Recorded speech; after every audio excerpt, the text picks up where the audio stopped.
अध्याय 19। कार्य करो विश्वास से। प्रत्येक व्यक्ति के जीवन में एक समय ऐसा आता है जब उसे एकाएक यह प्रतीत होने लगता है कि उसके जीवन की छोटी मोटी चीजें उसे लघु बना रही हैं, उसकी खुशी को उससे दूर रख रही हैं। तब व्यक्ति यह अनुभव करने लगता है कि जीवन उसे वह नहीं दे रहा है जो वह जीवन से चाहता है। उसे उस समय स्पष्ट दिखाई देने लगता है, संभवतः पहली बार, कि वह जीवन से क्या प्राप्त करना चाहता है, वह क्या करना चाहता है और क्या है। बस इसी क्षण जीवन का शुभारंभ होता है। यह नहीं है कि उसी समय हम सब कुछ एकाएक करने लग जाएंगे और वह पा जाएंगे जो हम चाहते हैं, पर इसमें जो मूल वस्तु है वह यह है कि हम जान जाते हैं कि हम क्या करना अथवा क्या पाना चाहते हैं। एक साधारण से अध्यापक थे जो कहानी या उपन्यास लिखना चाहते थे, लेखन कार्य करना चाहते थे। यद्यपि जो कार्य वे कर रहे थे वह बुरा नहीं था, बहुत सम्माननीय था, लेकिन एक समय ऐसा आया जब उन्हें लगा कि उन्हें उपन्यास तो लिख ही डालना चाहिए, जिसके सपने वे वर्षों से देख रहे थे। उन्होंने अध्यापन कार्य छोड़ दिया तथा अपने एक मित्र के यहाँ रहकर उन्होंने एक उपन्यास सेवा सदन लिख डाला। उपन्यास के लेखक का नाम तो आप जान ही गए होंगे। वे थे हिंदी के सुप्रसिद्ध उपन्यासकार प्रेमचंद। उनके उपन्यास सेवा सदन ने देश विदेश में बहुत ख्याति अर्जित की और इसी से प्रेमचंद का नाम विख्यात हो गया। यदि आपको स्वयं पर विश्वास है कि आप अमुक कार्य को सफलतापूर्वक संपन्न कर सकेंगे तो उस कार्य से पीछे मत हटिए, जी जान से उसमें जुट जाइए। मैक्सिम गोर्की ने कितना अच्छा कहा था कि मानव श्रम तथा सृजनात्मकता का इतिहास मानव इतिहास से कहीं ज्यादा दिलचस्प और महत्वपूर्ण है। मनुष्य 100 वर्ष का होने से पहले मर जाता है, किंतु उसकी कृतियां शताब्दियों तक अमर रहती हैं। एक युवक डाकखाने में क्लर्क के पद पर नियुक्त हुआ। उसे जासूसी उपन्यास पढ़ने और संकेत लेखन विधि द्वारा लोगों की बातचीत और वक्तृता लिखने का बेहद शौक था। डाकखाने का कार्य करने में भी वह कम निपुण न था। कई बार उसकी पदोन्नति हुई, पर एक दिन उसने वह नौकरी छोड़ दी क्योंकि उसे विश्वास था कि वह इससे भी बड़े बड़े कार्य कर सकता है। कुछ ही दिनों में वह एक राज्य पुलिस के खुफिया विभाग में उच्चाधिकारी हो गया। यदि चिंताएं और भावुकता हमारे वश में रहें तो हम बड़े बड़े और अधिक श्रम के कार्य भी सरलता से कर सकते हैं। उचित ढंग से कार्य करने के लिए दूसरी आवश्यकता यह है कि जो भी कार्य सामने हो उसे पूरा करने के लिए अपनी सारी इच्छा शक्ति, सारा ध्यान उस पर केंद्रित कर देना चाहिए। यदि सारा ध्यान केवल कार्य पर केंद्रित किया जा सके तो सफलता निश्चित हो जाती है और सरलता से प्राप्त हो जाती है। विचारों को एकत्रित करने और मन को कार्य पर लगाने की शक्ति कुछ ही लोगों को प्राप्त होती है, क्योंकि इसके लिए आवश्यक साधना करने के लिए बहुत थोड़े लोग ही तैयार होते हैं।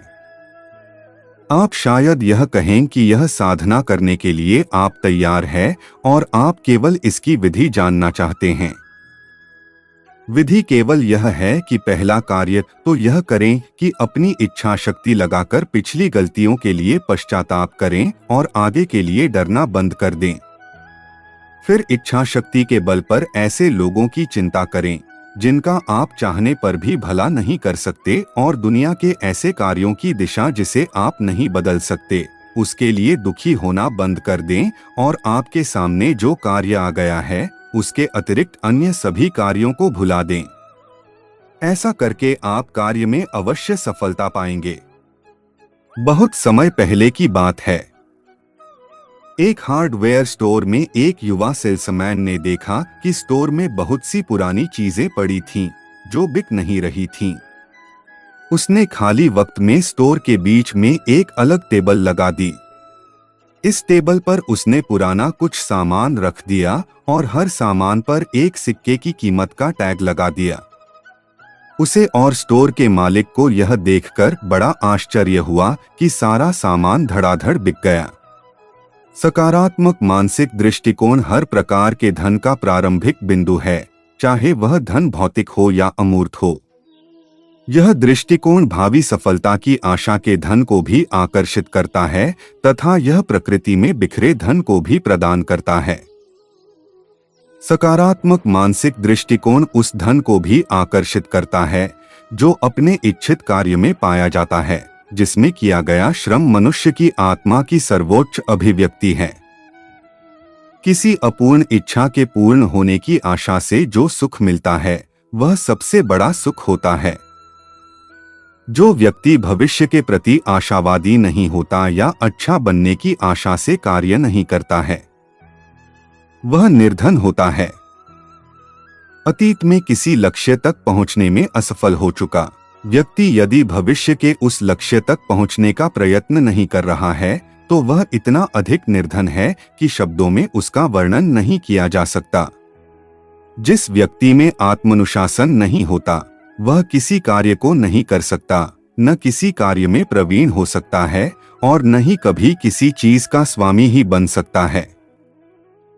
जो लोग स्वयं के स्वामी होते हैं वे अपने भाग्य के स्वामी भी बन सकते हैं।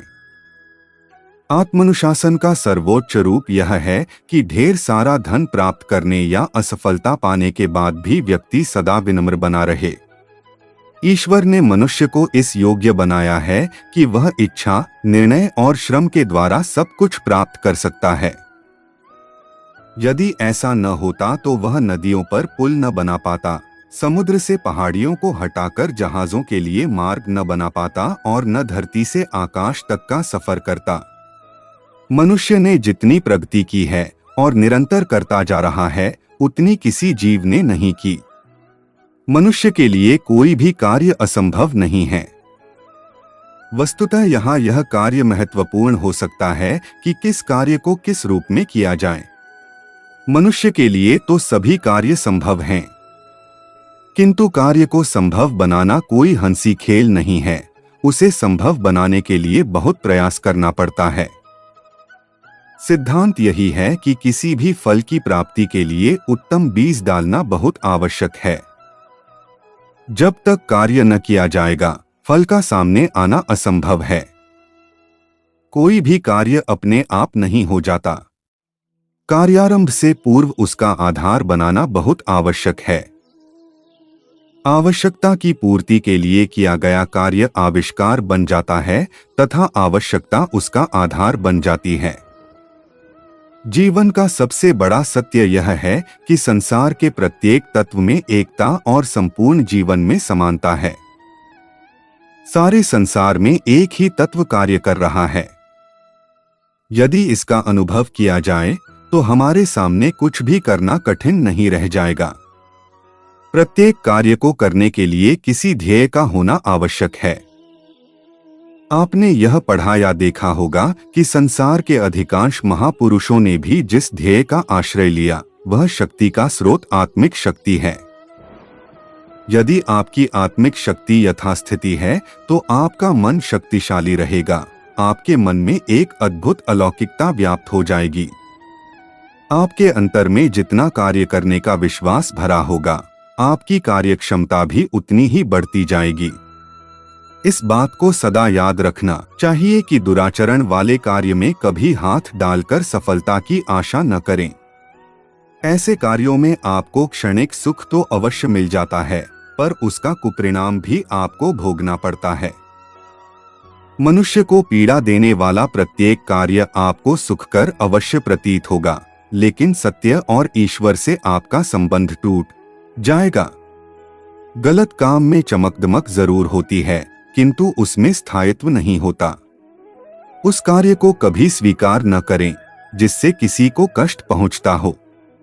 यदि आप पर कोई विपत्ति आ पड़े, आपका बनता काम बिगड़ जाए, आपने जिस आशा और विश्वास से कार्य किया था उसका इच्छित फल न मिले तो इससे तनिक भी दुखी नहीं होना चाहिए।